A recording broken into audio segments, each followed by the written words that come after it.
2021년 2월 26일 우리 새벽 큐티 말씀을 함께 나누겠습니다. 여러분, 이제 2월도 어느 정도 가고 있네요. 날씨도 그렇고 봄날을 맞이하는 과정 중에 있는데, 코로나19가 아마도 백신의 접종이 시작되었다고 하죠. 우리의 영성에도 우리의 일상에도 곧 봄날이 오기를 소망합니다. 함께 우리 기도하고 또 말씀을 보며 주 앞에 나아가길 소망합니다. 하나님 아버지, 감사합니다. 오늘 예수님의 말씀, 천국은 어린 아이들과 같이 되는 것이라고 그 말씀을 가지고 우리가 함께 묵상하고 큐티합니다. 우리에게 말씀하여 주시고 천국을 소유하는 부활 신앙의 그리스도인이 될 수 있도록 인도해 주시옵소서. 감사하며 사랑 많으신 예수님의 이름으로 기도합니다. 아멘. 오늘 우리에게 주시는 하나님의 말씀은 마태복음 18장 1절부터 9절입니다. 마태복음 18장 1절부터 9절입니다. 그때에 제자들이 예수께 나와 이르되 천국에서는 누가 크니이까?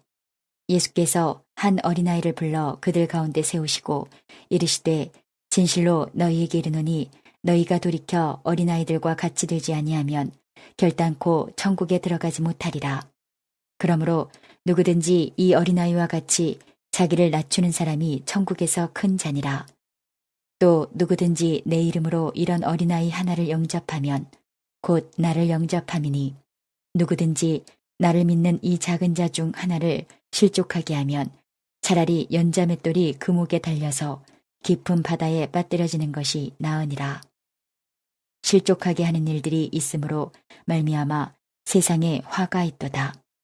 실족하게 하는 일이 없을 수는 없으나 실족하게 하는 그 사람에게는 화가 있도다. 만일 내 손이나 내 발이 너를 범죄하게 하거든 찍어내버리라. 장애인이나 다리 저는 자로 영생에 들어가는 것이 두 손과 두 발을 가지고 영원한 불에 던져지는 것보다 나으니라. 만일 내 눈이 너를 범죄하게 하거든 빼어내버리라. 한 눈으로 영생에 들어가는 것이 두 눈을 가지고 지옥불에 던져지는 것보다 나으니라. 얼마 전 태국에서 3년간 사역을 하고 돌아온 제 친구 목사 부부를 제 아내와 함께 만나는 일이 있었습니다. 그간 태국에서의 사역은 어땠는지, 한국 교회의 분주함을 떠나서 조금은 여유롭게 이민 교회를 섬기며 어떤 점이 좋았는지를 함께 이야기 나누는 그런 시간을 보냈습니다. 그런데 그러던 중에 사모님이 아주 중요한 물건 하나가 있다며 우리에게 보여주었습니다. 무언가를 가지고 나와서 자랑하는 게 아니겠어요? 그것은 바로 문재인 대통령으로부터 받은 시계와 친필 초대장이었습니다.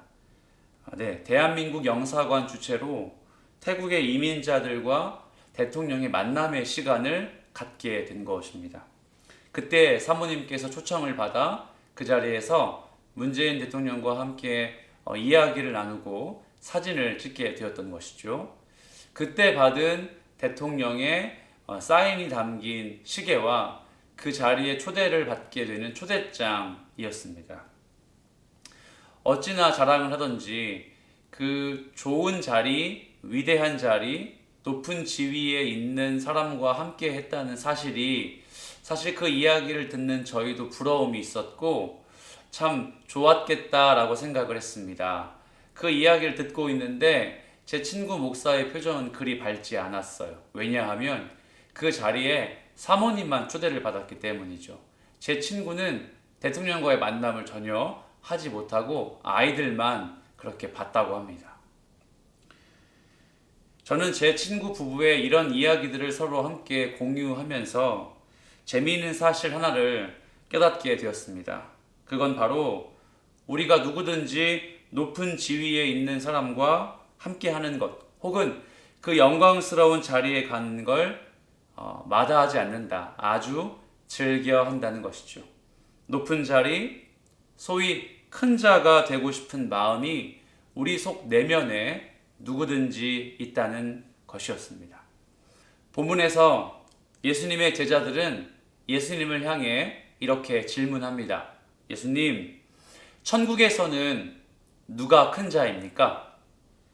본문의 병행구절이라고 하는 마가복음과 누가복음에 보면 이 제자들이 예수님께 질문하는 것에 그치지 않고 서로 다투었다, 논쟁했다고 증거합니다.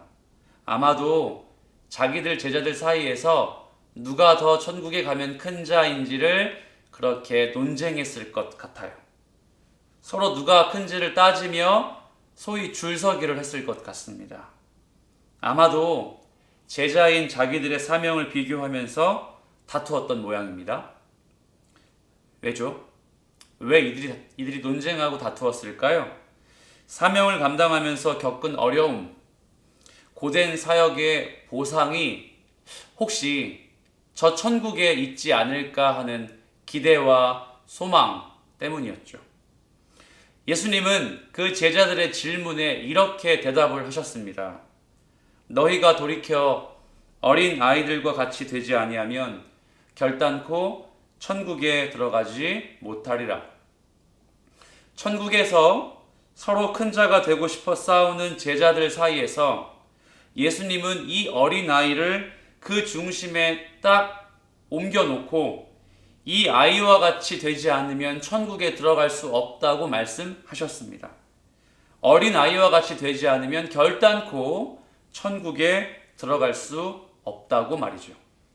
사랑하는 여러분, 예수님의 이 어린 아이 비유는 무엇을 의미하는 걸까요?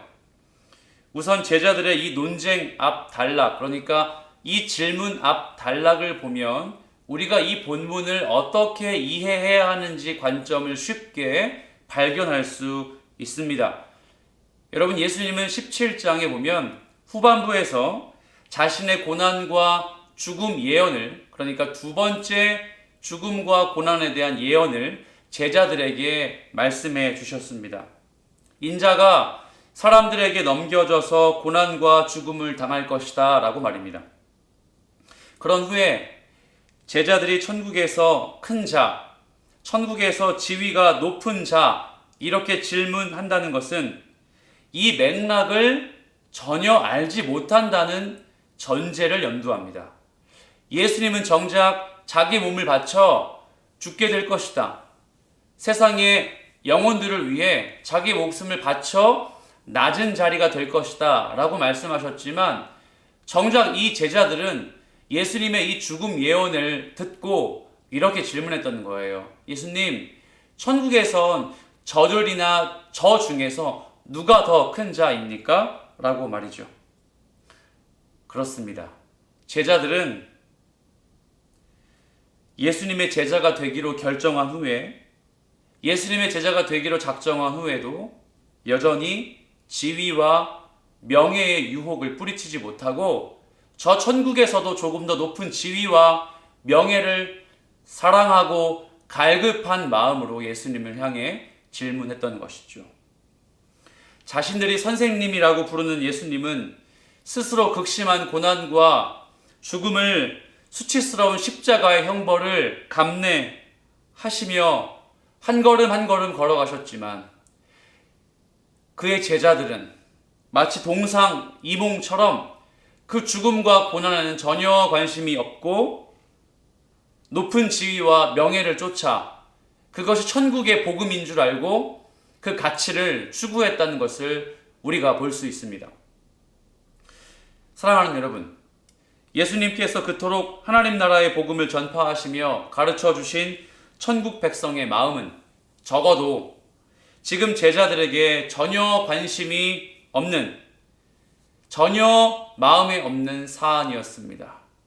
그들에게는 지금 죽음을 감내하면서 낮은 지위를 자처하면서 복음을 전파해야 되는 사명보다 우리가 훗날에 죽어서 들어가는 공간 이동의 천국에서는 우리에게 지금 어려운 삶이 보상이 되어 높은 지위를 얻게 될 것이다 기대하는 마음뿐이었죠.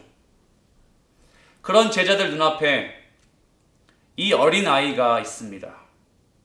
그래서 이 어린 아이는 지금 이 제자들이 고민하고 있는 천국 백성의 기준입니다.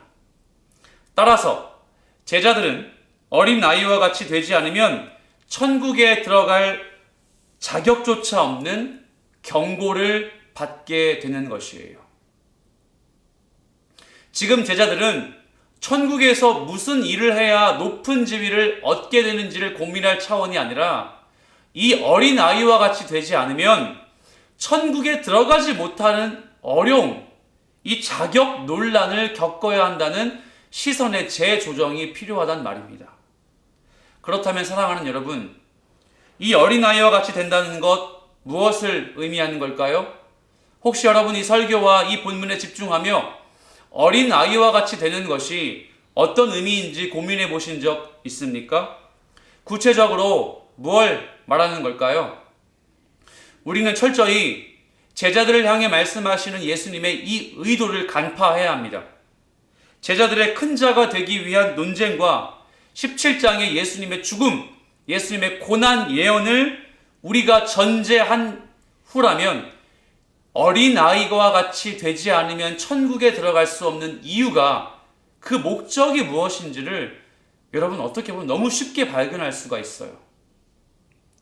여러분, 여기서 이야기하는 어린아이와 같은 게 이런 의미일까요? 어린아이처럼 순진해야 한다. 어린아이가 부모를, 어른을 무한 신뢰하는 것처럼 의심하지 말고 무조건 믿으면서 어린아이처럼 순수한 믿음을 가지라고 하는 걸까요? 그렇지 않습니다. 예수님의 이 비유는, 제자들을 향해 남기신 이 권면의 말씀은 어린아이와 같은 순수성을 요구하는 말씀이 아니라 낮은 지위, 낮은 모습을 자처하라는 말씀입니다. 3절을 보시면 돌이켜라는 단어가 보이십니까? 3절에 나와 있는 돌이켜라는 동사는 스트라페테라는 단어입니다. 높은 지위에 대한 관심을 완벽히 버린다. 높은 지위에 대한 관심을 완전히 버리고 돌이킨다. 이런 뜻입니다. 그러므로 이 비유의 초점은 천국에서 어떤 것을 누리느냐의 문제가 아니라 절대 이것을 버리지 않으면 천국에 들어갈 수 없다는 뜻이에요. 그러므로 가장 중요한 구원의 원초적인 결단이 필요한 예수님의 말씀인 것이죠. 높은 지위 버리지 않으면 들어갈 수 없다. 낮은 지위를 결정하지 않으면 천국에 갈 수 없다는 말이죠. 자, 끝으로, 그렇다면 사랑하는 여러분, 어린아이와 같은 낮은 지위는 무엇을 말하는 걸까요? 정말로 겸손함을 이야기하는 걸까요? 그렇지 않습니다. 바로 주인 되신 하나님께서 높은 지위자가 되셔서 나의 낮은 자의 인생을 철저하게 인도하신다는 신뢰가 필요하다는 뜻입니다.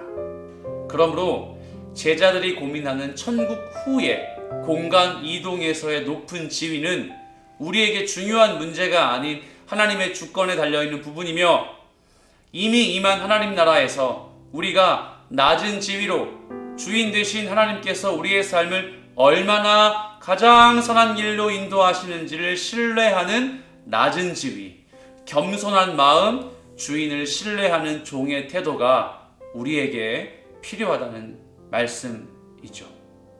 어떠세요, 여러분? 오늘도 이 아침에 어린 아이와 같은 믿음을 요구하시는 주님 앞에 우리 엎드려 머리를 조아리고 결단해야 하지 않겠습니까? 천국은 공간 이동의 문제가 아닙니다.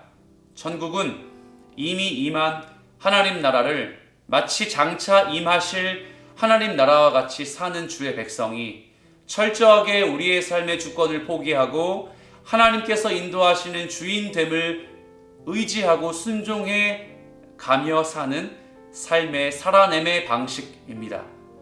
오늘도 모쪼록 함께 우리 결단합시다. 하나님, 어린 아이와 같은 믿음을 주십시오.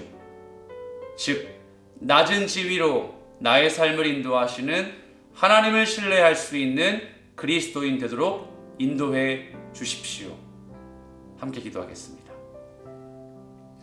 하나님 아버지, 어린 아이와 같은 믿음이 우리 모두에게 필요합니다.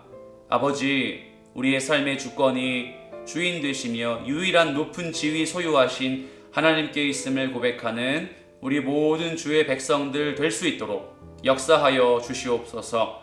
구원이 받고 끝나는 문제가 아니라 구원이 높은 지위 갖고 계신 하나님의 인도하심의 문제라는 사실, 살아내고 순종해야 하는 삶의 문제라는 사실을 우리가 피차 결단하오니 오늘이 아침에 주신 은혜로 이 하루를 힘써 버텨낼 수 있는 모든 성도 될 수 있도록 도와주시옵소서. 살아계신 예수 그리스도의 이름으로 기도드립니다. 아멘.